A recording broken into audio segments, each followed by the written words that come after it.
are 28 parks and trails in the city of Jackson, just like this one. But there are only 4 full-time Parks Department staff members. So, if you wanna see these parks stay clean, the city needs your help. I think a lot of residents in the city are mindful that through the pandemic, the city has been in an interesting financial situation where we know we're going to be losing a lot of tax revenue, and we're still trying to figure out what that means for the city. So I think a lot of residents are conscious of that.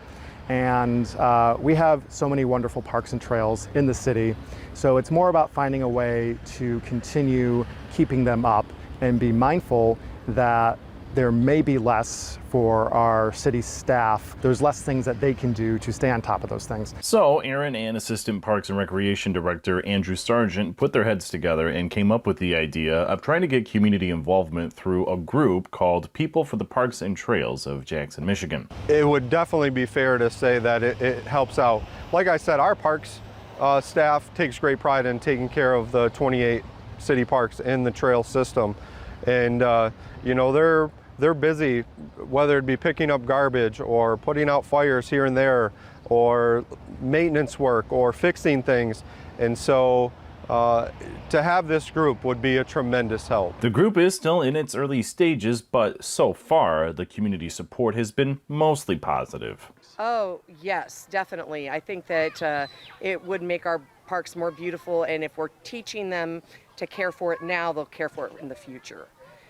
Then everybody can come and enjoy the park instead of coming to the park and cleaning up and then enjoying it. Some people have raised the question of accusing the city of using free labor, stuff like that. But, you know, it's just for people who want to give of their time and abilities to the city to support our parks and trails. It's not like we'll be expecting people to show up Monday through Friday and volunteer 8 hours a day. It'll be more simple projects, maybe take an hour, 2 hours at most, just every couple weeks. So it's really doing kind of the more light things that the city staff can't always get to. Dimick says about 20 people have expressed their desire to volunteer, and they plan on having a community meeting later this month with the goal of hitting the ground running in August. There would be mulching a playground, like the King Center, mulching Bloomfield, mulching any of our playgrounds that need it. We do that every other year. Whether it's picking up limbs, whether it's fixing up landscape areas, painting picnic tables, painting any barrels or the rose garden in Sharp Park, or cleaning up the putt-putt. Just small projects around the city parks that needed to be tended to. If you want to sign up, we have a link to the form at fox47news.com. Your Jackson neighborhood reporter, Joe Gebhardt, Fox 47 News.